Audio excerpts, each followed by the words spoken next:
एक बैंगलोर की एक लेडी थी, दिमाग से थोड़ी परेशान थी। हर ये लड़ती झगड़ती रहती थी, अपने माँ-बाप से भी लड़ती थी, उसकी एक बेटी थी उससे भी लड़ती रहती थी और बहुत रिच फैमिली की थी। ये कहीं 100 करोड़ की प्रॉपर्टी उसके नाम से थी। माँ-बाप भी उसके बड़े rich, high class rich. Husband जो था उसका डिवोर्स थी। हस्बैंड से अलग रही थी कि उसके नेचर की वजह से उसका डिवोर्स हुआ था हस्बैंड से।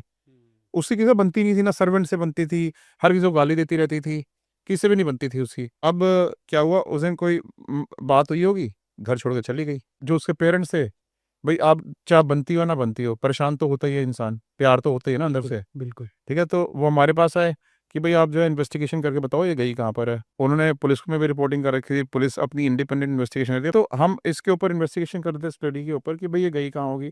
अब इस केस में अलग क्या था? अलग ये था कि जो फैमिली थी ना, वो हमें खुद मिसलीड कर रही थी। फैमिली खुद ही कहती है, जी आज हमारे जो है ना एक वो हैं मौलवी साहब हैं, वो हमारे को ना सब कुछ सच-सच बताते हैं। उनको सब पता होता है कि वो कहाँ जाएँगी, कहाँ से मिलेंगी, क्या होगा, वो देख पाते हैं, उनके पास पावर्स हैं।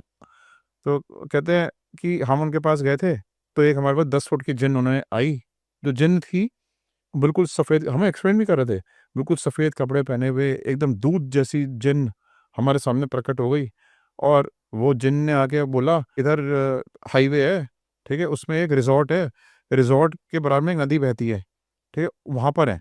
तो कहता है, "जी, आप ना ये इस हाईवे पे एक पर्टिकुलर सिटी के इस हाईवे पे आप जाके चेक करो।" सो वहाँ पे जितनी भी रिज़ॉर्ट है, सब में नदियाँ नदी के पास जो भी हम ढूँढ रहे हैं, उनके कहने के बेस पर हम सब में चेक कर रहे हैं, ठीक है? हमें कहीं पे मिली ही ना। फिर वो मौलवी साहब के पास पहुँच गए। अब मौलवी साहब ने कोई और जगह बता दी, ठीक है जी। वो अब कह रही है उसने अपनी लोकेशन चेंज कर ली है, अब मौलवी साहब कह रहे हैं वो यहाँ पे आ गई है। हम वहाँ पे जाके उस लेडी को ढूँढ रहे हैं मौलवी साहब के बेस पे, ठीक है। ऐसे कर के उन्होंने हमारे 7 दिन वेस्ट करा दिए। हमने कहा जी अब इसको छोड़ो, आपको अपनी प्रोटोकॉल्स के अकॉर्डिंग बिल्कुल। इन्वेस्टिगेशन करने दो। हमारे को एक जगह पे उनका बैग भी पड़ा हुआ मिल गया। खाली था वो बैग, लेकिन वो बैग मिल गया। तो जब हम आई विटनेसेस से बातें कर रहे थे, अलग लोगों से बातें कर रहे थे, तो फाइनली हमें वो लेडी एक बेगर होम में रहते हुए मिली। बेगर्स के साथ रह रही थी इतनी रिच लेडी। गंदे कपड़ों में, शैबी कंडीशन में, मेंटली डिस्टर्ब थी। बेगर्स के साथ रह रही थी।